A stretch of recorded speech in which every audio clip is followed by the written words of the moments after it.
নমস্কার বন্ধুরা, আমি সায়নী। তোমাদের সবাইকে স্বাগত জানাই লিভিং উইথ সায়নী পরিবারে। বন্ধুরা, চলছে বৈশাখ মাস, আর এই বৈশাখ ও জ্যৈষ্ঠ মাস ব্যাপী বাংলার প্রায় প্রতিটি ঘরে ঘরে মা মঙ্গলচণ্ডীর ব্রত হয়ে থাকে। বৈশাখ মাসে যে মঙ্গলচণ্ডী হয়ে থাকে তাকে বলা হয় হরিশ মঙ্গলচণ্ডী, আর জ্যৈষ্ঠ মাসে যে মঙ্গলচণ্ডী হয় তাকে বলা হয় জয় মঙ্গলচণ্ডী। বৈশাখ মাসের কৃষ্ণ ও শুক্লপক্ষের মঙ্গলবারে পূজা ও ধ্যান সহযোগে এই ব্রত পালন করা হয়। এই ব্রত করলে মায়ের আশীর্বাদে সর্বক্ষেত্রে সমৃদ্ধি ও সফলতা পাওয়া যায়। ফুল, তুলসী পাতা, দূর্বা, আলো চাল, কাঁঠালি কলা, মালা, ঘট ও আম পাতা, এই হলো ব্রতের দ্রব্য বা ব্রতের সামগ্রী। আজকের ভিডিও থেকে বন্ধুরা তোমরা জানতে পারবে কিভাবে আমরা বৈশাখ মাসের প্রতি মঙ্গলবার মা মঙ্গলচণ্ডী বা হরিশ মঙ্গলচণ্ডীর ব্রত আমরা করব।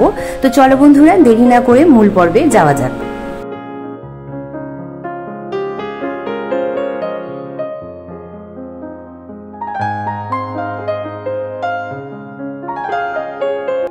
সকাল সকাল স্নান সেরে শুদ্ধ বস্ত্রে চলে এসেছি ঠাকুর মন্দিরে। হাতে নিচ্ছি গঙ্গা জল, বলছি তদ্বিষ্ণু পরমং পদম সদা পশ্যন্তি সূরয় দিবিব চক্ষুরাতম ওম বিষ্ণু ওম বিষ্ণু ওম বিষ্ণু। এরপরে আবারও একটু গঙ্গা জল দিয়ে আমি সুন্দর করে হাতটা পরিষ্কার করে নিলাম। মঙ্গলচণ্ডী পুজো করব, তাই পাটার সামনে একটু সুন্দর করে আলপনা দিয়ে দিয়েছি। ওই আমি যতটুকুন পারি, আমি তো তোমাদের মতন অত সুন্দর আলপনা দিতে পারি না। আর আলপনার সামনে পূর্ব দিকে মুখ করে একটি জলচৌকি পেতে তার উপরে লাল রঙের একটি কাপড় বিছিয়ে নিয়েছি। লাল রঙের কাপড়ের উপরেই মা মঙ্গলচণ্ডীকে বসাতে হবে, কেন মা মঙ্গলচণ্ডী হলেন আদ্যাশক্তি মহামায়ারই একটি রূপ। গঙ্গা জল ছিটিয়ে আসন শুদ্ধিকরণ করে নিচ্ছি। তারপরে এখানে একটু ফুলের পাপড়ি ছিটিয়ে মায়ের জন্য ফুলের আসন তৈরি করে নিচ্ছি। মা হলেন পদ্মাসনা এবং দ্বিভুজা। মায়ের পূজার সময় মায়ের চিত্রপট সামনে রেখেও তোমরা পুজো করতে পারো, আর যদি চিত্রপট কেউ না পাও তাহলে তোমরা শুধুমাত্র ঘট পেতেও এই পুজোটি করতে পারো। কারোর যদি মনে ভীষণ বাসনা থাকে যে মায়ের চিত্রপট সামনে রেখেই মায়ের পুজো করবে, অথচ চিত্রপট পাচ্ছ না, তারা বাড়িতে আদ্যাশক্তি মহামায়ার যে রূপটি আছে, অর্থাৎ মা দুর্গা হতে পারে, মা কালী হতে পারেন, বা মা তারামা হতে পারেন, যেই রূপটি তোমার বাড়িতে আছে না কেন তাকে সামনে রেখেও তোমরা এই পূজাবিধিটি সম্পন্ন করতে পারো।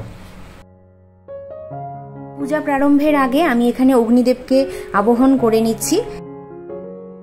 প্রদীপের আলোর দ্বারা আমি মাকে এখানে বরণ করে নিচ্ছি। ঘরের বাতাবরণকে সুভাষিত করার জন্য আমি এখানে দুটি ধূপকাঠি প্রজ্বলিত করছি। মায়ের স্নানের বিধি সম্পন্ন করার জন্য আমি এখানে একটি গামছা নিয়েছি, তাতে নিচ্ছি একটু গঙ্গা জল, তার মধ্যে একে একে আমি অঘরু আর গোলাপ জল সংযোগ করে নিচ্ছি।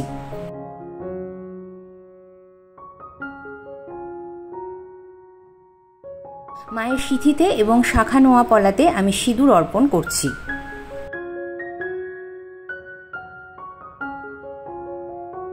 মায়ের সাত শৃঙ্গারের বস্তু হিসেবে আমি এখানে একটি আলতা সিঁদুর নিবেদন করলাম। এরপরে আমরা ঘট পেতে পুজো করব, তার জন্য মায়ের পাটার সামনে আমরা একটু গঙ্গা মাটি পেতে নিচ্ছি। একটি পিতলের ঘটে আমি এখানে মঙ্গল চিহ্ন এঁকে নিচ্ছি। বন্ধুরা, হরিশ মঙ্গলচণ্ডীর ব্রত শুধুমাত্র সধবা এবং বিধবা নারীরাই করতে পারেন, আর জয় মঙ্গলচণ্ডীর ব্রত সধবা, বিধবা এবং কুমারী কন্যারা করে থাকতে পারেন। বন্ধুরা, অনেকেই বৈশাখ মাসের প্রথম মঙ্গলবার এই ঘটটি পাতেন এবং সারা মাস এই ঘটটি পাতা থাকে। আবার অনেক মায়েরাই আছেন যারা প্রত্যেক মঙ্গলবার এই ঘটটি তুলে আবার নতুন করে মায়ের জন্য ঘট পাতেন। অর্থাৎ আমরা যেরকম বৃহস্পতিবারে প্রত্যেক বৃহস্পতিবার মা লক্ষ্মীর নামে ঘট পাতি, সেরকম প্রত্যেক মঙ্গলবারেও মা মঙ্গলচণ্ডীর ঘট পাতা হয়। তো তোমাদের যেটা সুবিধা বলে মনে হচ্ছে বা তোমাদের যেটা বাড়ির নিয়ম, সেইভাবেই তোমরা এই পূজাটা করবে। আজকে আমি পানকলা দিয়ে ঘট পাচ্ছি, তোমরা চাইলে এখানে শশিস ডাব বা হরিতকি দিয়েও ঘটটি পাততে পারো। গঙ্গা মাটির উপরে সিঁদুরের ফোঁটা দিয়ে তার উপরে আমি পঞ্চশস্য, 3টি দূর্বা এবং একটু ফুলের পাপড়ি ছড়িয়ে নিচ্ছি। তারপর উলু সহযোগে ঘট পাতবো।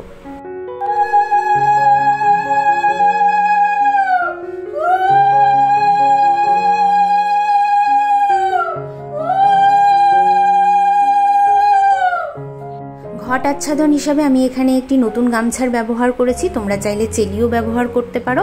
আর এখানে দেখো আমি গণপতি বাপ্পার নামে একটি উপবিত ঘটের উপরে রাখছি। মায়ের শাখা নোয়া পলাতে সিঁদুর দিয়ে আমি ঘটের উপরে দিয়ে দিয়েছি।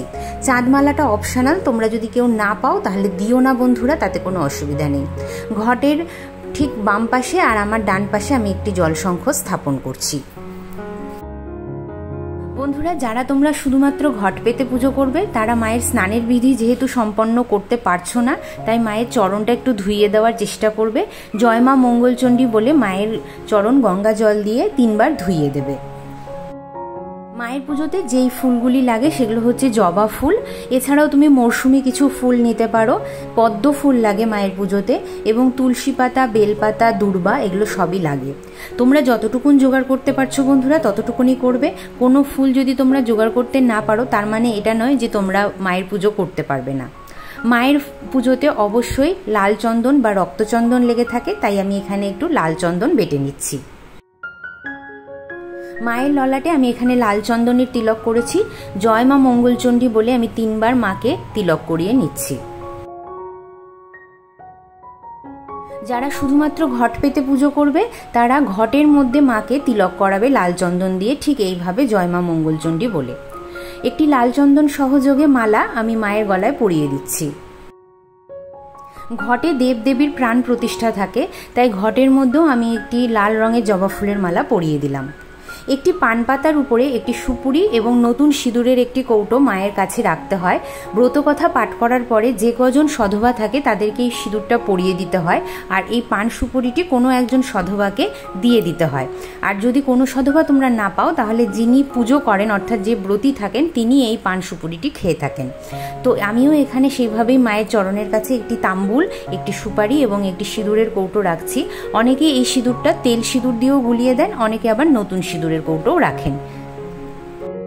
এই পুজোতে মায়ের চরণের কাছে একটি খিলি তৈরি করতে হয়। তার জন্য লাগে 17টি দূর্বা, 17টি মুগ কড়াই বা গ্রিন মুগ, 17টি আতপ চাল আর 17টি দূর্বা। তবে আজকে আমি 17টি দূর্বা জোগাড় করতে পারিনি, কেন আজকে আমি ফুল বেলপাতাটা খুব একটা ভালো পাইনি, আর যেই মাসির কাছ থেকে নিয়েছি সে আমাকে খুব একটা ভালো দূর্বা দেয়ও নি। তো আমি 3টি দূর্বাতে করে দেখাচ্ছি। তোমরা যেদিন পুজো করবে অবশ্যই 17টি দূর্বা জোগাড় করে নেবে। একটি কাঁঠাল পাতা বা কলা পাতার মধ্যে এই খিলিটি তৈরি করতে হয়। তো আমি সব জিনিসগুলো এর মধ্যে দিয়ে দেবো আগে। খিলিটি একদম পানের মতন করে প্রস্তুত করতে হয়, ঠিক এইভাবে। এবং এরপরে মায়ের পায়ের কাছে এটি রেখে দিতে হয় যতক্ষণ পুজো চলে। বন্ধুরা, এই ভিডিও সংক্রান্ত কোনো প্রশ্ন যদি তোমাদের মনে থেকে থাকে অবশ্যই আমাকে কমেন্ট করে জানাতে পারো। প্রথমেই আমরা গণপতি বাপ্পাকে পুষ্পাঞ্জলি দিচ্ছি, বলছি ওং গাং গণপতায় নমঃ, ওং গাং গণপতায় নমঃ, ওং গাং গণপতায় নমঃ। এরপর আমরা পঞ্চদেবতাকে পুষ্পাঞ্জলি দিচ্ছি, বলছি ওং পঞ্চদেব দেবীভ্যো নমঃ। এরপর আমরা মায়ের ধ্যান মন্ত্র বলতে বলতে মাকে পুষ্পাঞ্জলি দেব। জৈষা ললিত কান্তাক্ষা দেবী মঙ্গলচণ্ডিকা বরদা ভয় হস্তা চ দ্বিভুজা গৌরদেহিকা রক্তপদ্মা সনাস্থা চ মুকুট উজ্জ্বল মণ্ডিতা রক্তকৌশেয় বসনা স্মিত বক্তা শুভাননা নবযৌবনা সম্পন্না চর্বাঙ্গী ললিত প্রভা। এই মন্ত্রটি বলে আমরা মায়ের পায়ে 3 বার পুষ্পাঞ্জলি দিয়ে নেব।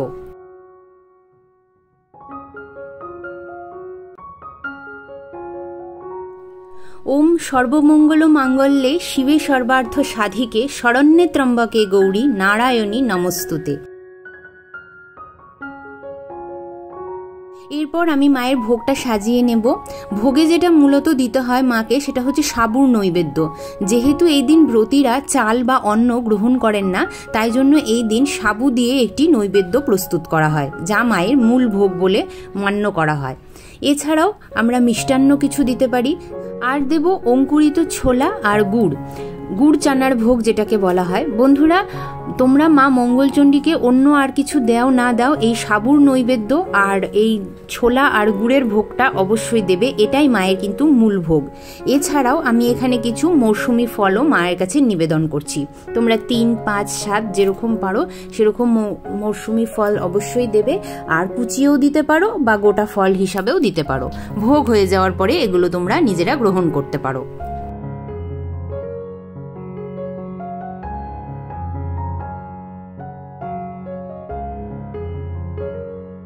মায়ের ভোগ তোমরা ফুল, এছাড়াও বিল্লপত্র, এছাড়াও কেউ কেউ আছেন যারা তুলসীপত্র দিয়েও মায়ের ভোগ নিবেদন করে থাকেন। তো আমি এখানে ফুলের পাপড়ি আর বিল্লপত্রের দ্বারা আজকে ভোগ নিবেদন করছি।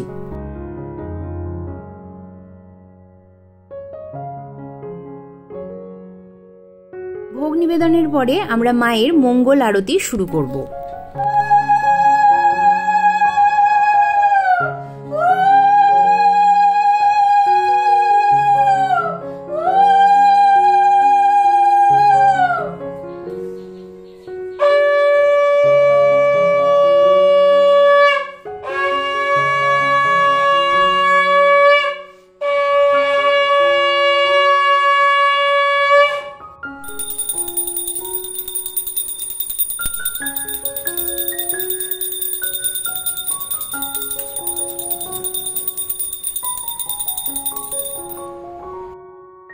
এরপর আমরা হরিশমঙ্গল চণ্ডীর ব্রতকথা পাঠ করব। তার জন্য মেয়েদের ব্রতকথা হাতে নিয়েছি। বন্ধুরা দেখো, এই বইটির মধ্যে তোমরা প্রত্যেক মাসেরই কিছু ব্রতকথা পেয়ে যাবে। এখানে দেখো বৈশাখ মাসের হরিশমঙ্গল চণ্ডীর ব্রত আছে।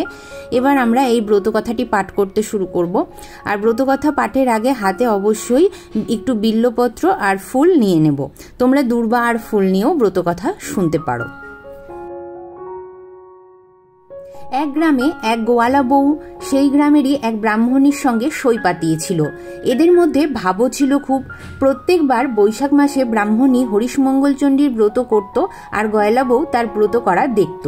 এইভাবেই কিছুদিন যাবার পর গয়লা বউয়ের এই ব্রত করার ইচ্ছা হলো, আর সে ব্রাহ্মণীকে জিজ্ঞেস করলো যে এই ব্রত করলে কি ফল হয়।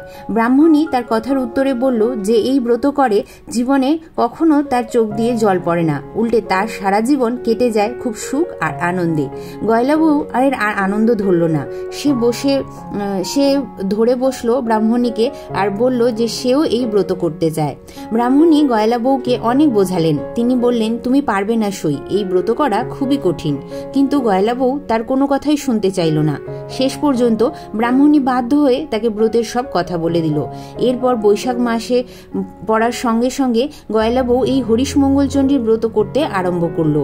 এইভাবে দুই ব্রত করার পরই মা মঙ্গলচণ্ডী তার উপরে দয়া হলো, আর সঙ্গে সঙ্গে ঐশ্বর্য, সুখ আর সমৃদ্ধিতে ভরে উঠল গয়লা বউয়ের সংসার।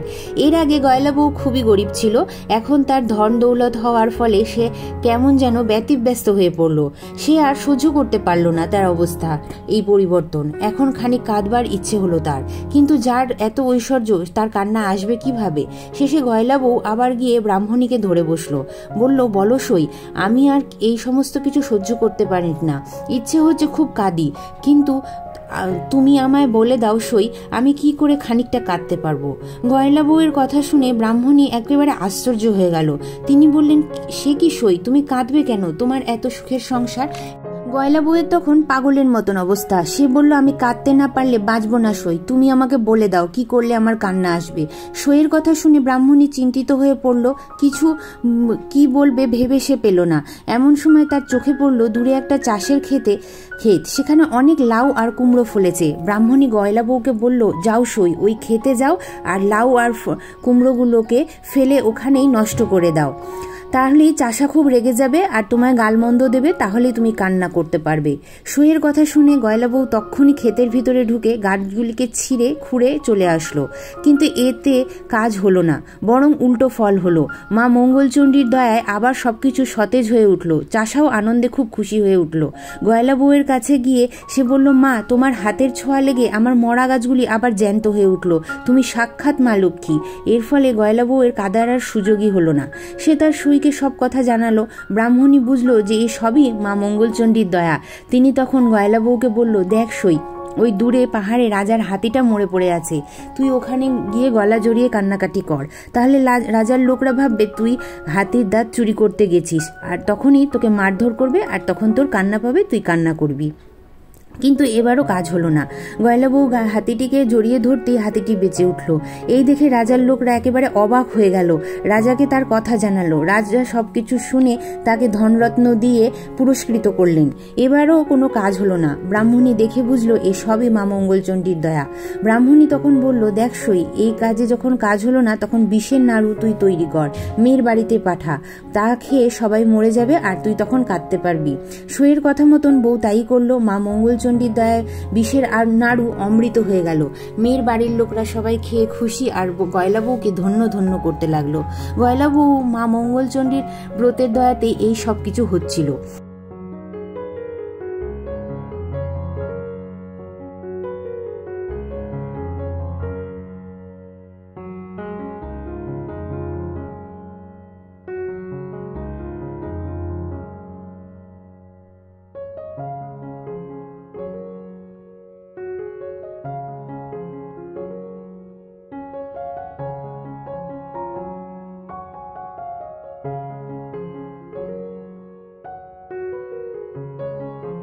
এরপরে একদিন ব্রাহ্মণী বললেন যে যখন তোমার কিছুতেই কিছু হচ্ছে না তখন তুই মঙ্গলচণ্ডীর ব্রত করা ছেড়ে দে। গয়লা বউ মঙ্গলচণ্ডীর ব্রত করা ছেড়ে দিল। এতে মা মঙ্গলচণ্ডী তার উপরে বিরূপ হলেন। ক্রমে গয়লা বউয়ের পুত্র, স্বামী, দাস দাসী, হাতি, ঘোড়া, ধনরত্ন সব চলে গেল। গয়লা বউ সবকিছু চলে যাওয়ার পরে হাউমাউ করে কাঁদতে লাগলো। কান্না আর কিছুতেই থামাতে পারলো না। শেষে ব্রাহ্মণীর কাছে যেয়ে বলল, সই আমি আর কাঁদতে পারছি না, কেমন করে আমার কান্না থামাই বলো তো। ব্রাহ্মণী বললেন, সই তুই তো কাঁদতে চেয়েছিলিস। ব্রাহ্মণী তখন বললেন, তুই আর কাঁদতে যখন চাইছিস না তখন পরের মঙ্গলবার থেকে তুই আবারও মা মঙ্গলচণ্ডীর ব্রত আরম্ভ কর। সইয়ের কথা শুনে গয়লা বউ বাড়ি ফিরে এসে ব্রাহ্মণীর কথা মতন মাথা খুঁড়ে খুঁড়ে মা মঙ্গলচণ্ডীর স্তব করতে লাগলো। তারপর মঙ্গলবার আসতেই সে শুদ্ধাচারে মা মঙ্গলচণ্ডীর পুজো আর স্তব করলো। সব শেষে দু হাতে মায়ের ঘর ধরে মাকে খুব ডাকতে লাগলো। এমন সময় সে শুনতে পেল কে যেন বলছে, আর কখনো এমন কাজ করিস নে, যা তোর আর কোনো ভয় নেই, এই ঘটের জল মরাগুলোর গায়ে ছিটিয়ে দে, তাহলেই সবাই বেঁচে উঠবে। ঘটের জল ছেটানোর ফলে গয়লা বউ মা মঙ্গলচণ্ডীর দয়ায় আবার সবকিছু আগের মতন ফিরে পেল। শুদ্ধাচারে মায়ের ঘরটি তুলে রেখে ছুটে গিয়ে ব্রাহ্মণীর কাছে সব জানালো। তারপর তাকে জড়িয়ে ধরলো। এইদিকে গয়লা বউয়ের এই অবস্থা দেখে পাড়া শুদ্ধ লোক অবাক হয়ে গেল। গয়লা বউকে ধন্য ধন্য করতে লাগলো। ব্রতের ফল, হরিশ মঙ্গলচণ্ডীর ব্রত যেই নারী করে, সব দুঃখ চোখের জল মা তার হরে। তো বন্ধুরা, এই ছিল আমার হরিশ মঙ্গলচণ্ডীর ব্রত। কেমন লাগলো অবশ্যই আমাকে লিখে জানিও। যদিও আমার এই পূজাবিধিটি আনতে একটু দেরি হয়ে গেল কিছু ব্যক্তিগত কারণে, তার জন্য আমি তোমাদের সবার কাছে ক্ষমা প্রার্থী। তো চলো বন্ধুরা, আজকের মতন এখানেই শেষ করছি। ভিডিওটি ভালো লাগলে লাইক শেয়ার করতে ভুলো না। আর আমার যে সমস্ত বন্ধুরা আজকে আমাকে নতুন দেখছো তারা প্লিজ আমার চ্যানেলটিকে সাবস্ক্রাইব করে আমার পাশে থেকো, আমার বন্ধু হয়ে যেও। দেখা হবে আরও একটি সুন্দর পূজাবিধির সঙ্গে। ততক্ষণের জন্য তোমরা সবাই খুব ভালো থেকো, সুস্থ থেকো। মা মঙ্গলচণ্ডীর কৃপা দৃষ্টি সদা সর্বদা তোমাদের গৃহে থাকুক, এই কামনাই করি।